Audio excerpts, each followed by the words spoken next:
ಪ್ರತಿಕ್ರಿಯೆ ಏನು ಆಗಬೇಕಾಗಬಾರ್ದು ಆಗ್ತದೆ ಇಲ್ಲ, ನನಗೆ ಅದ್ರ ಬಗ್ಗೆ ಮಾಹಿತಿ ಇಲ್ಲ. ಕಳೆದ ಸಾರಿನೂ ನಿಮ್ಗೆ ಹೇಳಿದ್ದೀನಿ ನೋಡಿ, ಸಚಿವ ಸಂಪುಟ ಪುನರ್ರಚನೆ ಇದು ಮಾನ್ಯ ಮುಖ್ಯಮಂತ್ರಿಗಳಿಗೆ, ಉಪಮುಖ್ಯಮಂತ್ರಿಗಳಿಗೆ ಮತ್ತು ನಮ್ಮ ಪಕ್ಷದ ಹೈಕಮಾಂಡ್ಗೆ ಬಿಟ್ಟಿರ್ತಕ್ಕಂಥ ವಿಷಯ. ಅದ್ರ ಬಗ್ಗೆ ನಾವೇನು ಕಮೆಂಟ್ ಮಾಡೋಕ್ಕೆ ಇಲ್ಲ ಸರ್. ಹಿರಿಯ ಶಾಸಕರೆಲ್ಲ ಭೇಟಿಯಾಗಿದ್ದಾರೆ, ಸಚಿವ ಸ್ಥಾನ ಕೊಡಿ ಅಂತ ಭೇಟಿಯಾಗಿದ್ದಾರೆ. ತಪ್ಪೇನಿದೆ? ಎಲ್ಲ ಶಾಸಕರು ಸಚಿವಾಕಾಂಕ್ಷಿಗಳಾಗಿರ್ತಾರೆ, ಅದ್ರಲ್ಲಿ ತಪ್ಪೇನಿಲ್ಲ, ಕೇಳೋದ್ರಲ್ಲಿ ತಪ್ಪೇನಿದೆ? ಈಗ CM DK ಶಿವಕುಮಾರ್ ಅವ್ರ ನಡುವೆ ಶಾಂತವಾಗಿತ್ತು. ಈಗ DCM ಅವರು ಡೆಲ್ಲಿಗೆ ಹೋಗಿದ್ದಾರೆ, ಖರ್ಗೆ ಅವ್ರನ್ನ ಭೇಟಿಯಾಗಿದ್ದಾರೆ. ಏನಾದರೂ ಬೆಳವಣಿಗೆ ಆಗ್ತಾ ಇದೆ ಇಲ್ಲ, ನಿಮ್ಗೆ ಗೊತ್ತಿರೋ ಹಾಗೆ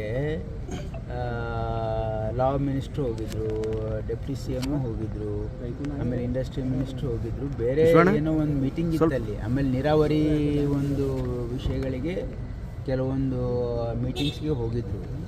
ಹಾಗಾಗಿ ಇದಕ್ಕೆ ಎಲ್ಲದಕ್ಕೂ ಕೂಡ ನೀವು ರಾಜಕೀಯ ಒಂದು ಬಣ್ಣ ಕೊಡ್ತಕ್ಕಂಥದ್ದು ಸರಿಯಲ್ಲ ಸರ್. ಕರ್ನಾಟಕದಾಗ ಇತಿಹಾಸದಾಗೆ ಒಂದು ಸ್ಪೀಕರ್